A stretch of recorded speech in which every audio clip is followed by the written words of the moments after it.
Hello everyone, good morning, सुप्रभात। सभी का स्वागत है आज के सेशन में। आप देख रहे हैं फ्रेंड बीपीएससी टीआरई 4 के लिए ये सेशन, और ये सेशन 6 to 8, 9 to 10 एंड 11 12 के लिए क्लास है।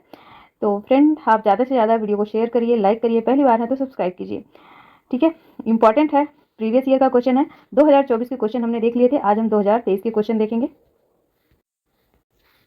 तो पहला प्रश्न है फ्रेंड, हिंदी साहित्य के प्रारंभिक इतिहासकार मिश्र बंधुओं द्वारा लिखित 4 खंडों की रचना का क्या नाम है? मिश्र बंधु इतिहास, मिश्र बंधु परिहास, मिश्र बंधु विनोद, उपर्युक्त में से एक से अधिक या फिर कोई नहीं। तो आसान सा प्रश्न है फ्रेंड, ठीक है। मिश्र बंधु यानी मिश्र बंधु के बंधुओं ने मिलकर इसकी रचना की थी। हिंदी साहित्य के इतिहास तथा प्रारंभिक इतिहास ग्रंथ था ये, ठीक है। तो option C is right answer, Mishra Bandhu Vinod, ठीक है। आगे बढ़ते हैं अगले क्वेश्चन की तरफ, और अगला क्वेश्चन है, आदिकालीन पृथ्वीराज रासो की रचना किसकी है? तो लुइपा की, चंद्रबरदाई की, नरपतनाल की, उपर्युक्त में से एक से अधिक या फिर कोई नहीं। तो फ्रेंड आप जान रहे हैं किसकी रचना है? चंद्रबरदाई की। Option B is right answer, ठीक है। चंद्रबरदाई का जन्म कहाँ पर हुआ था? तो लाहौर में हुआ था, 1148 ईस्वी में हुआ था।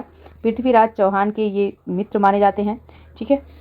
और इनका मूल नाम क्या था? तो मूल नाम इनका इंपॉर्टेंट है फ्रेंड, बहुत बार परीक्षा में पूछा गया है। तो पृथ्वी चंद भट्ट इनका मूल नाम था। नेक्स्ट क्वेश्चन देखते हैं। तो नेक्स्ट क्वेश्चन है, पोथी पढ़ जग मुहा पंडित भयानक होए, ढाई आखर प्रेम का पढ़े सो पंडित होए। ये पंक्तियां किस कवि की हैं? कबीरदास की है, गरीबदास की है, रैदास की है, उपयुक्त में से एक से अधिक या फिर कोई नहीं। तो फ्रेंड आसान सा है प्रश्न, तो option A is right answer, ये पंक्तियां कबीरदास की हैं, ठीक है। नेक्स्ट देखते हैं फ्रेंड, नेक्स्ट क्वेश्चन।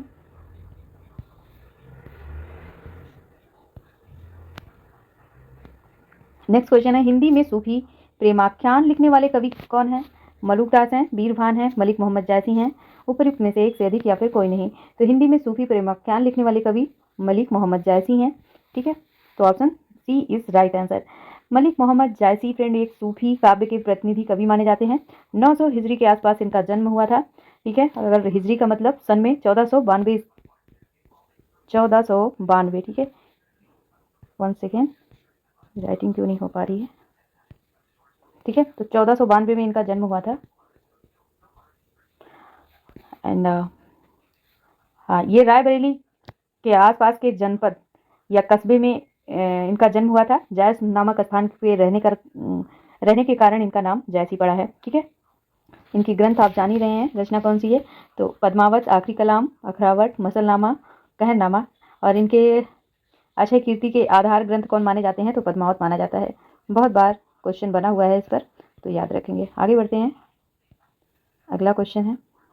अगला क्वेश्चन आपका आसान सा क्वेश्चन है पर इंपॉर्टेंट है।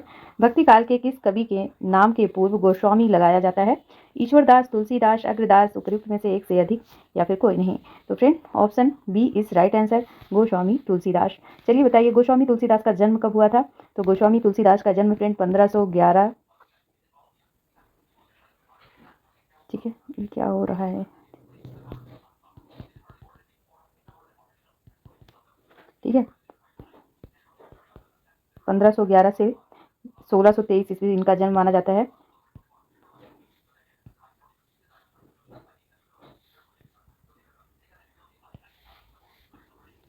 रामचरितमानस इनका गौरवपूर्ण ग्रंथ है, और ये आदि कवि के रचयिता, ठीक है।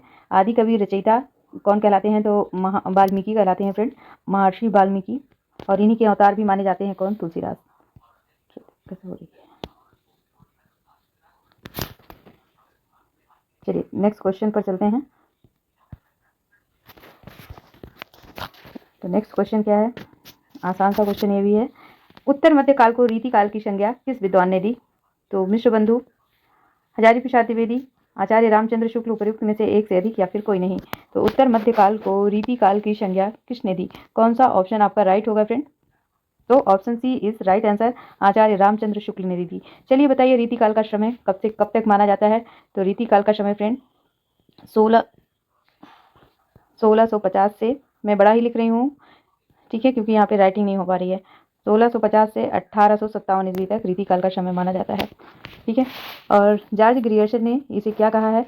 तो जॉर्ज ग्रियर्सन ने काला काल कहा, जो इस काल के कवियों की विशिष्टता को पहले कवियों से अलग दिखाता है। ठीक है, दूसरी ओर मिश्र बंधु आए, उन्होंने रीतिकाल को क्या कह दिया, अलंकृत काल कह दिया। ठीक है, और विश्वनाथ प्रसाद भी आते हैं, वो क्या कहते हैं फ्रेंड कि रीतिकाल को इन्होंने श्रृंगार काल कहते हैं। ठीक है, तो रीतिकाल को श्रृंगार काल विश्वनाथ प्रसाद मिश्र ने कहा। नेक्स्ट क्वेश्चन देखते हैं। नेक्स्ट क्वेश्चन है, निज भाषा उन्नत अहे शब उन्नत को मूल, बिन निज भाषा ज्ञान के मिटे नहीं कोशूल। यह कथन किसका है? तो भारतेंदु हरिश्चंद्र का है, बालकृष्ण भट्ट का है, मैथिली शरण गुप्त का है, उपर्युक्त में से एक से अधिक। ठीक है, तो किसका कथन है ये?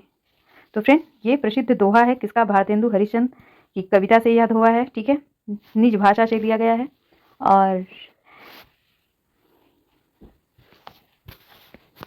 और इस कविता की विशेषता क्या है कि इसमें कितने दोहे हैं कुल? तो इसमें 10 दोहे हैं फ्रेंड। ठीक है, तो चलिए आगे बढ़ते हैं, नेक्स्ट क्वेश्चन को देखते हैं। नेक्स्ट क्वेश्चन है, गोदान किस विधा की रचना है? कहानी है, उपन्यास है, संस्मरण है, उपर्युक्त में से एक से अधिक या फिर कोई नहीं। तो गोदान फ्रेंड ये क्या है? ये उपन्यास है। ठीक है, option B is right answer. 1936 ईस्वी इसका समय है और ये प्रेमचंद का अंतिम उपन्यास है। ठीक है, आगे बढ़ते हैं। तो आइए नेक्स्ट क्वेश्चन देखते हैं। नेक्स्ट क्वेश्चन क्या है? हल्दी घाटी के रचनाकार कौन है? माखनलाल चतुर्वेदी, श्याम नारायण पांडे, सुभद्रा कुमारी चौहान, उपर्युक्त में से एक से अधिक या फिर कोई नहीं। ठीक है, तो आप जानते हैं इसका आंसर क्या है? Option B is right answer, Shyam Narayan Pandey. और ये वीर रस के कवि माने जाते हैं फ्रेंड। अच्छा, पूछा जाता है ये कैसा काव्य है? तो ये खंड काव्य है। ठीक है, खंड काव्य है। चलिए नेक्स्ट क्वेश्चन देखते हैं। और नेक्स्ट क्वेश्चन क्या है आपका? जयशंकर प्रसाद द्वारा रचित नाटक है, फटाफट बताइए फ्रेंड। तो आधे अधूरे है क्या, सबसे बड़ा आदमी है, ध्रुव शॉमनी है, उपर्युक्त में से एक से अधिक है या फिर कोई नहीं है। ठीक है, तो ध्रुव शॉमनी जयशंकर प्रसाद द्वारा रचित ये क्या है? हिंदी नाटक है। Very very most important. आगे बढ़ते हैं।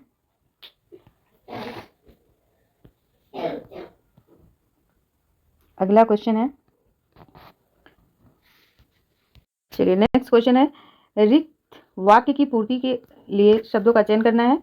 वह प्रतिदिन डैश भ्रमण के लिए निकलता है, खरीदारी, सदा, संध्याकालीन, उपर्युक्त में से एक से अधिक या फिर कोई नहीं।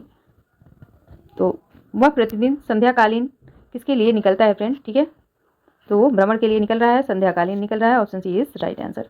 नेक्स्ट देखते हैं।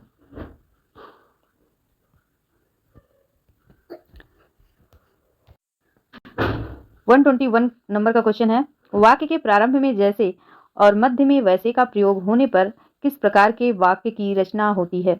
सरल की होती है, मिश्र की होती है, संयुक्त की होती है या उपर्युक्त में से एक से अधिक या फिर कोई नहीं। ठीक है, तो option B is right answer. ठीक है, वाक्य के प्रारंभ में जैसे और मध्य में वैसे का प्रयोग होने पर किस प्रकार के वाक्य की रचना होती है? तो मिश्र वाक्य की रचना होती है।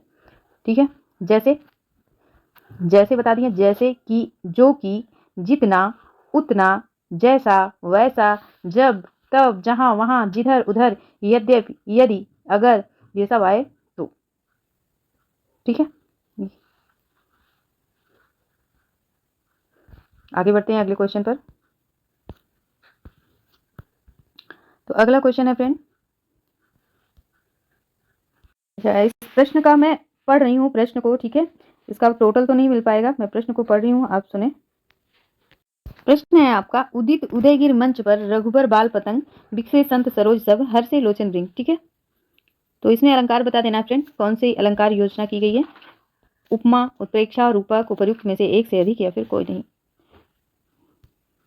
तो उदयगिरी मंच पर रघुवर बाल पतंग। ठीक है, बाल पतंग का मतलब क्या है? यहाँ पे पतंग का मतलब यहाँ पे सूर्य है और सरोज का मतलब क्या है? कमल है।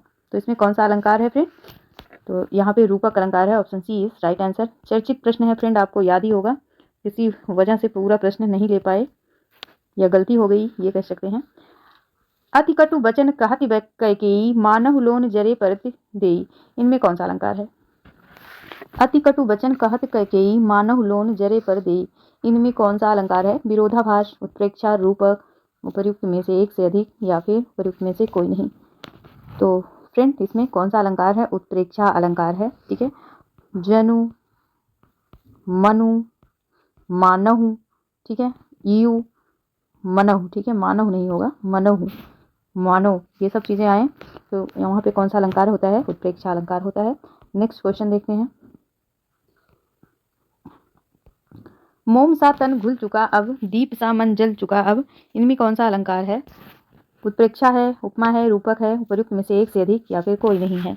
ठीक है, तो मोम सा मन और तन घुल चुका है, दीप सा मन जल चुका है, तो यहाँ पे कौन सा अलंकार है फ्रेंड? तो option B is right answer. ठीक है, तो जब किसी प्रस्तुत वस्तु की उससे किसी विशेष गुण, क्रिया, स्वभाव की समानता का आधार प्रस्तुत किया जाए तो वहाँ पे कौन सा अलंकार होता है? उपमा अलंकार होता है।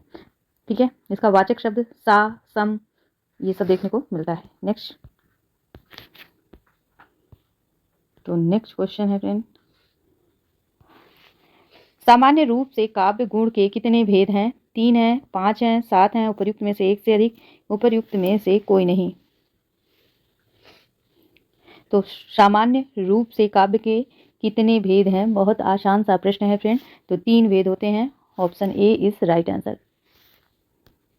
कौन से होते हैं? तो आपको पता है, प्रसाद, प्रसाद, ओज, माधुर्य।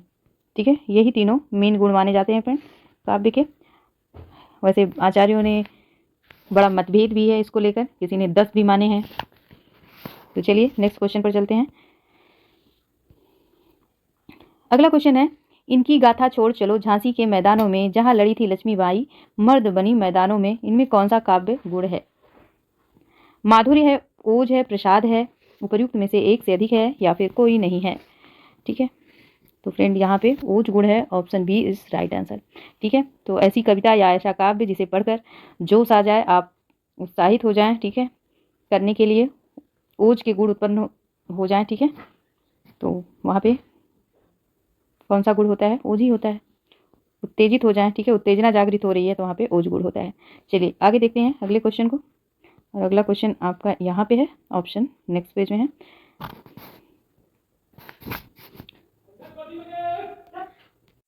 तो अगला प्रश्न है फ्रेंड, चार चंद की चंचल किरणें खेल रही थी जल थल में, स्वच्छ चांदनी बिछी हुई थी अवनी और अंबर तल में, इन पंक्तियों में किस काव्य गुण की योजना की गई है?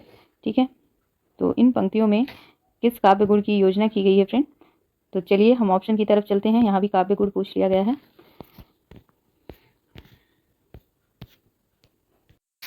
चलिए फ्रेंड, तो यहाँ पे है पंक्ति, ठीक है, माधुर्य, ओज, प्रसाद, उपर्युक्त में से एक से अधिक या फिर कोई नहीं। तो यहाँ भी फ्रेंड कौन सा गुण होगा? ठीक है, तो यहाँ भी प्रसाद गुण है। ठीक है, पंक्तियाँ आपको याद है ना, चार चंद की चंचल किरणें खेल रही थी जलथल में, ठीक है, स्वच्छ चांदनी बिछी हुई थी अवनी और अंबर तल में, तो यहाँ पे आप समझ गए। ठीक है, कि मन में खुशी से झूम उठे, मन में प्रसन्नता जागृत हो जाए तो वहाँ पे प्रसाद गुण होता है।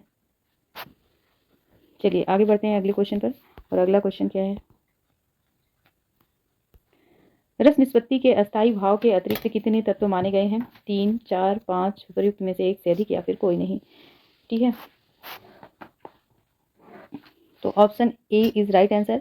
रस निष्पत्ति के अस्थायी भाव के अतिरिक्त कितने तत्व माने गए हैं? तो 3 तत्व माने गए हैं फ्रेंड। कौन कौन से? ठीक है, देखिए ये प्रश्न केवल घुमाया गया है। अस्थायी भाव सिंपल भी है समझने वाले के लिए, ठीक है, विभाव और विभाव या फिर अनुभाव या संचारी भाव। ठीक है, अनुभाव तथा संचारी भाव, तो यही 3 माने गए हैं। चलिए आगे बढ़ते हैं, अगले क्वेश्चन को देखते हैं। अगला क्वेश्चन है, हिंदी में संस्कृत के 9 रसों में कितने रस नए जुड़ गए हैं? ये इंपॉर्टेंट प्रश्न है आपके लिए। ठीक है, हिंदी में संस्कृत के 9 रसों में कितने नए रस जुड़ गए हैं?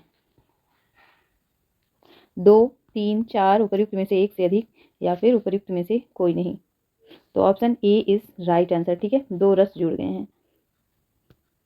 अगला प्रश्न है, शांत रस का स्थायी भाव क्या है? तो इन्हीं तीनों में आंसर दे दीजिए, करुण, विस्मय या फिर निर्वेद। तो शांत रस का स्थायी भाव क्या होता है फ्रेंड? निर्वेद। ठीक है, निर्वेद का मतलब क्या होता है? जब यह अस्थायी होकर विभाव, अनुभाव तथा संचारी भाव से संयुक्त होकर रूप में परिणित हो जाता है, तब कौन सा रस होता है? शांत रस होता है। चलिए अगला क्वेश्चन देखते हैं।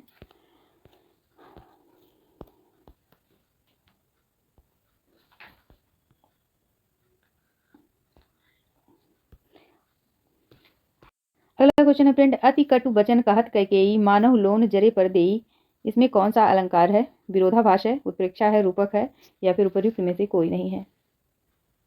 ठीक है, तो अति कटु वचन कहत कैकेयी मानव लोन जरे पर देई, ये क्वेश्चन हो चुका है।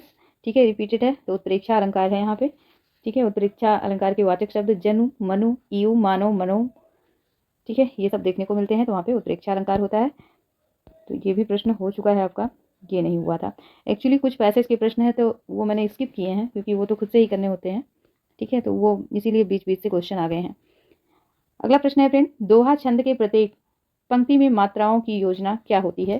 13 11 की होती है, 12 12 की होती है, 14 10 की होती है, उपर्युक्त में से एक से अधिक या फिर कोई नहीं। तो ये भी आपका बड़ा आसान सा प्रश्न है फ्रेंड। ठीक है, तो सबसे पहले आप जाने कि दोहा कैसा छंद है। ये अर्ध सम मात्रिक छंद है। ठीक है, अर्ध सम मात्रिक छंद है,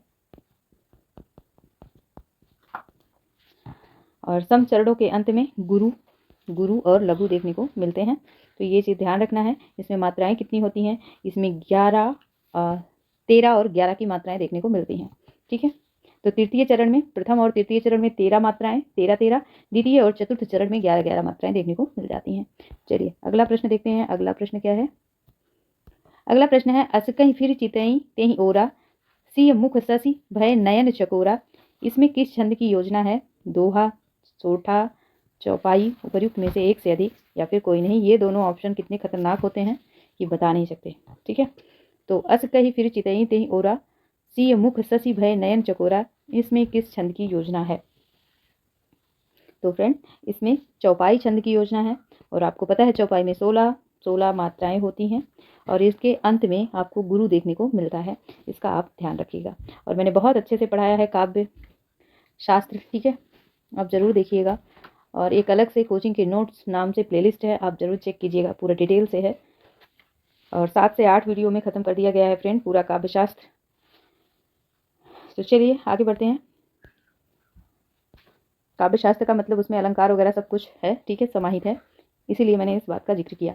नेक्स्ट क्वेश्चन है, किस छंद के प्रत्येक चरण में 24 मात्रा होती है और 11 13 पर यति होता है? बहुत आसान सा प्रश्न है, अभी आपने किया। ठीक है, तो किस छंद के प्रत्येक चरण में 24 मात्राएं और 11 13 पर यति होती है? फटाक से आंसर दीजिए। रोला, दोहा, गीतिका, उपर्युक्त में से एक से अधिक या फिर कोई नहीं। तो option A is right answer. ठीक है, यहाँ पे 24 मात्रा किसमें होती है? तो रोला में होती है फ्रेंड। ठीक है, 24 मात्राएं होती हैं, और इनके कहने का मतलब विषम चरणों में 11 11 मात्राएं और सम चरणों में 13 13 मात्राएं होती हैं। 11वीं और 13वीं मात्राओं पर यति अर्थात क्या देखने को मिलता है? विराम चिन्ह देखने को मिलता है। तो चलिए आगे बढ़ते हैं। अगला क्वेश्चन क्या है? अगला क्वेश्चन है, छंद गणना में मात्रा के कितने भेद होते हैं? ये भी इंपॉर्टेंट ही है। देखिए कहाँ कहाँ से ढूंढ कर प्रश्न बनाया गया है। तो छंद गणना में मात्रा के कितने भेद होते हैं? 2 होते हैं, 3 होते हैं, 4 होते हैं। तो option A is right answer friend, 2 होते हैं। ठीक है, कौन कौन से? लघु और गुरु, या हर्ष या दीर्घ कह सकते हैं। ठीक है, लघु और गुरु। तो लघु किसको कहते हैं? तो हर्ष स्वर को, और दीर्घ दीर्घ किसको कहते हैं? गुरु वाले वर्ण को। चलिए आगे बढ़ते हैं। अगला क्वेश्चन है फ्रेंड, मारा गया हाय वह शुद्ध कीजिए। ठीक है, मारा गया हाय वह शुद्ध करना है। वह मारा गया हाय, वह हाय मारा गया, हाय वह मारा गया, उपर्युक्त में से एक से अधिक या फिर कोई नहीं। ठीक है, आसान सा प्रश्न है। तो प्रश्न इसका क्या होगा? हाय वह मारा गया, है ना, हाय वह मारा गया। तो option C is right answer, ये इसका शुद्ध रूप है। चलिए अगला प्रश्न देखते हैं। अगला प्रश्न क्या है?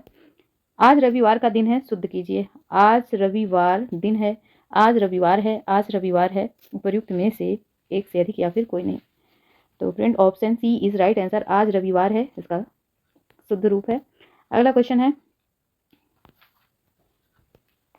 संख्या में बस 11 बच्चे दौड़ रहे हैं, वाक्य में कौन सा पदबंध है? संज्ञा पदबंध है, विशेषण पदबंध है, क्रिया पदबंध है, या फिर एक से अधिक है या फिर कोई नहीं है। ठीक है, तो option A is right answer friend. ठीक है, बच्चे क्या है? संज्ञा ही है, संख्या भी संज्ञा ही है आपकी। तो यहाँ पे कौन सा पदबंध है? संज्ञा पदबंध है। चलिए आगे चलते हैं। अगला क्वेश्चन है, वह घायल शेर की तरह दहाड़ता गया, वाक्य में किस पदबंध की योजना है? संज्ञा, क्रिया विशेषण, क्रिया पदबंध, उपर्युक्त में से एक से अधिक या फिर कोई नहीं। थोड़ा लाइट दिख रहा होगा आपको। तो यहाँ भी option B is right answer है। विशेषता बता रहा है दहाड़ता गया, है ना, वह घायल शेर की तरह दहाड़ता गया, तो यहाँ पे क्रिया विशेषण पदबंध है। नेक्स्ट, वाक्य के कितने भेद हैं? 2, 3, 4, उपर्युक्त में से एक से अधिक या फिर कोई नहीं। तो वाक्य के वाच्य है ये, तो वाच्य के कितने भेद होते हैं फ्रेंड? तो option C is right, B is right answer. 3 भेद होते हैं, ठीक है। तो कर्तुवाच्य, कर्तुवाच्य, कर्मवाच्य,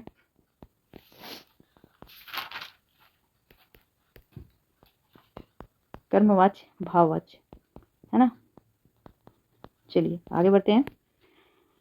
अगला क्वेश्चन है,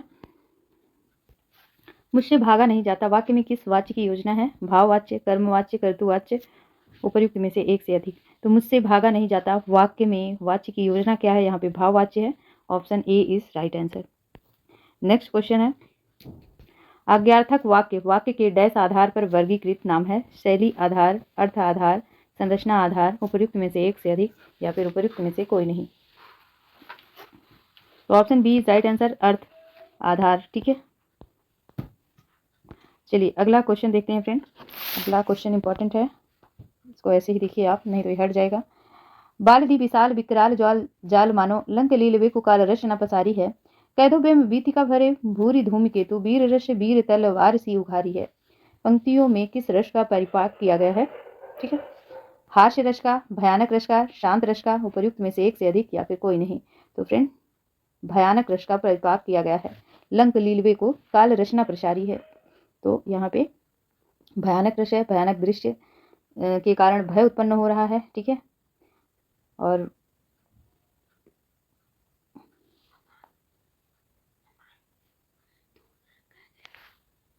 तो option B is right answer है, ठीक है। चलिए अगला प्रश्न देखते हैं। और अगला प्रश्न क्या है? अगला प्रश्न है, फ्रेंड मैया कभी बढ़ेगी चोटी कितनी बार मोहि दूध पियत भई यह अजब है छोटी। इन पंक्तियों में किस रस का परिपाक है? भक्ति रस, शांत रस, वात्सल रस, उपर्युक्त में से एक से अधिक या फिर कोई नहीं। मैया कभी बढ़ेगी चोटी कितनी बार मोहि दूध पियत भई यह अजब है छोटी, ठीक है। इंपॉर्टेंट है फ्रेंड प्रश्न ये। तो यहाँ पे वात्सल रस का परिपाक है, ठीक है। Option C is right answer. जब कोई छोटा बच्चा हो, माता से इस तरह से उसका आलिंगन हो रहा हो फ्रेंड, ठीक है, तो वहाँ पे वात्सल रस का प्रदर्शन होता है। श्रृंगार रस का भी, श्रृंगार रस का ही यह एक आयाम है, तो इसको भी याद रखेंगे। तो फ्रेंड आज के लिए चलिए 2-4 क्वेश्चन और देखते हैं, फिर एंड करते हैं क्लास को। तो ये क्वेश्चन है फ्रेंड, यह अनुरागी चित्त की गति समझे नहीं कोई, ज्यों ज्यों बूढ़े श्याम रंग त्यों त्यों उज्ज्वल हुई। इसमें कौन सा अलंकार है? रूपक है, उत्प्रेक्षा है, विरोधाभास है, उपर्युक्त में से एक से अधिक है या फिर कोई नहीं है। तो यह अनुरागी चित्त की गति समझे नहीं कोई, ज्यों ज्यों बूढ़े श्याम रंग त्यों त्यों उज्ज्वल हुई। तो फ्रेंड यहाँ पे उत्प्रेक्षा नहीं है, ज्यों त्यों आ गया तो आप उत्प्रेक्षा लगा दिए। यहाँ पे कौन सा अलंकार है? तो यहाँ पे विरोधाभास अलंकार है। ये पिछले सीरीज में भी पूछा गया है प्रश्न, ठीक है, मतलब 2024 वाले प्रश्नोत्तर में भी इसे देखा गया था। और देखिए प्रश्न रिपीटेड हैं, इसलिए पढ़ना बहुत इंपॉर्टेंट है, प्रीवियस ईयर देखना। उत्प्रेक्षा का शाब्दिक अर्थ क्या है? संभावना, सुंदर, श्रेष्ठता, उपर्युक्त में से एक से अधिक या फिर कोई नहीं। तो फ्रेंड उत्प्रेक्षा का शाब्दिक अर्थ क्या होता है? संभावना या आरोप लगाया जाता है ना, तो option A is right answer. चलिए फ्रेंड अगला प्रश्न देखिए, भोला होना का अर्थ क्या है? मूर्ख होना, अशिक्षित होना, सीधा होना, उपर्युक्त में से एक से अधिक या फिर उपर्युक्त में से कोई नहीं। तो भोला होना मतलब सीधा होना, साधारण सा प्रश्न है। अगला प्रश्न है, धीरज खोकर बैठने का क्या अर्थ है? तो फटाफट करा दे रहे हैं फ्रेंड, जो आसान सा है। तो परेशान हो जाना, धीरज खोकर बैठना मतलब परेशान हो जाना। चलिए अगला प्रश्न देखिए, ये मिलान करना है, उपन्यास है और लेखक है, तो आइए फटाफट मिलाते हैं फ्रेंड, ठीक है। तो राग दरबारी किसका है? श्रीलाल शुक्ल का है। चीफ की दावत किसकी है? सॉरी, चीफ की दावत कहाँ से आ गया? हाँ, तो आपका बंटी किसका है फ्रेंड? तो ये मन्नू भंडारी का है। झूठा सच किसका है? ये यशपाल का है। जिंदगी नामा कृष्णा शोक्ति का है। तो चलिए अगला प्रश्न देखते हैं।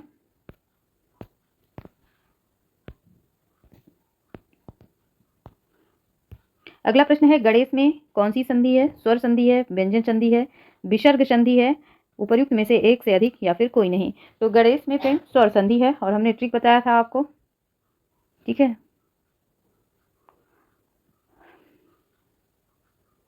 गण प्लस ई, इसमें गुण स्वर संधि है। ठीक है, हमने गुण और वृद्धि का ट्रिक बताया था आपने। एक मात्रा है तो गुण स्वर संधि, अगर दो मात्रा है तो वृद्धि स्वर संधि, ये चीज़ बताया था अगर आपको याद हो तो। चलिए आगे बढ़ते हैं। पराधीन का संधि विच्छेद है पर धन आधीन, पर धन आधीन, पर धन अधीन, उपर्युक्त में से एक से अधिक या फिर कोई नहीं। तो पर धन अधीन पराधीन, ठीक है, इसमें दीर्घ संधि है फ्रेंड। और जिस स्वर संधि में दो सजातीय स्वर के बीच संधि होने पर उनके दीर्घ रूप हो जाते हैं, अर्थात सजातीय स्वर मिलकर दीर्घ हो जाते हैं। ठीक है, जैसे पर धन आधीन, ठीक है, पराधीन। अब यहाँ पे आ जुड़ रहा है, ठीक है, तो कौन सा ऑप्शन राइट होगा आपका? तो option C is right answer, पर धन अधीन पराधीन। चलिए अगला प्रश्न देखते हैं। नील कमल में कौन सा समास है? अव्ययी भाव, कर्मधारय है, बहुव्रीहि, उपर्युक्त में से एक से अधिक या फिर कोई नहीं। 113 नंबर का प्रश्न है फ्रेंड। तो नील कमल में कर्मधारय समास है। ठीक है, option B is right answer. अगर इसका विग्रह करें तो नीला है कमल जो, ठीक है, तो जहां पर पहला पद विशेषण दूसरा पद विशेष्य होता है वहां पे कर्मधारय समास होता है। जैसे चरण कमल में, मृगनयनी में कौन सा समास है? तो कर्मधारय है। चलिए अगला प्रश्न देखिए। सिटीजन, सिटीजनशिप बहुत सुना होगा आपने। सिटीजन का हिंदी परिभाषिक शब्द है आदमी, मानव, नागरिक, उपर्युक्त में से एक से अधिक या फिर कोई नहीं। तो सिटीजन का हिंदी पारिभाषिक शब्द क्या होता है फ्रेंड? नागरिक होता है। चलिए अगला प्रश्न देखिए। प्रश्न यहाँ देखिए, उत्तर नेक्स्ट पेज पर है। तो शैलेबल का व्याकरणिक हिंदी परिभाषिक शब्द है, ठीक है, शैलेबल। तो यहाँ पे दिया है, ठीक है, क्या होता है? सिलेबस। शैलेबल दिया है मतलब सिलेबस। तो यहाँ पे वर्ण, अक्षर, पद, उपर्युक्त में से एक से अधिक या फिर उपर्युक्त में से कोई नहीं। तो फ्रेंड शैलेबल का व्याकरणिक हिंदी परिभाषिक शब्द क्या होता है? सिलेबस कहाँ पे होता है? अक्षरों में होता है, तो अक्षर होगा। ठीक है, चलिए अगला प्रश्न देखिए। समास के कितने भेद हैं? तो समास के 6 भेद हैं। आगे बढ़ते हैं। यह स्वादिष्ट फल है, वाक्य में स्वादिष्ट किस वर्ग का शब्द है? क्रिया विशेषण, विशेषण, सर्वनाम, उपर्युक्त में से एक से अधिक। तो यह स्वादिष्ट फल है और वाक्य में स्वादिष्ट किस वर्ग का शब्द है? तो friend option B is right answer. ठीक है, विशेषण। खाक छानना का अर्थ क्या होगा? धूल इकट्ठा करना, धूल साफ करना, दर दर भटकना, या फिर उपर्युक्त में से एक से अधिक या फिर उपर्युक्त में से कोई नहीं। तो खाक छानना का अर्थ क्या होगा? तो खाक छानना का अर्थ होगा दर दर भटकना। Option C is right answer. Next question है, ऊंट के मुंह में जीरा। बहुत चर्चित प्रश्न है, बहुत सुना होगा आपने। ठीक है, तो कमजोर हो जाना, बहुत बड़े को बहुत थोड़ा देना, ऊंट के मुंह में जीरा या ऊंट द्वारा जीरा खाना। तो फ्रेंड बहुत बड़े को बहुत थोड़ा देना। ठीक है, option C is right answer. तो फ्रेंड यहीं तक है। ठीक है, इसके बाद हम नेक्स्ट देखेंगे, नेक्स्ट एपिसोड या नेक्स्ट सेशन। तो आपको कैसा लग रहा है सीरीज़? अच्छा लग रहा है कि नहीं लग रहा है? आप जरूर कमेंट कीजिए। चैनल पर पहली बार है तो लाइक शेयर कीजिए, और क्या चाहिए आपको आप ज़रूर बताइए।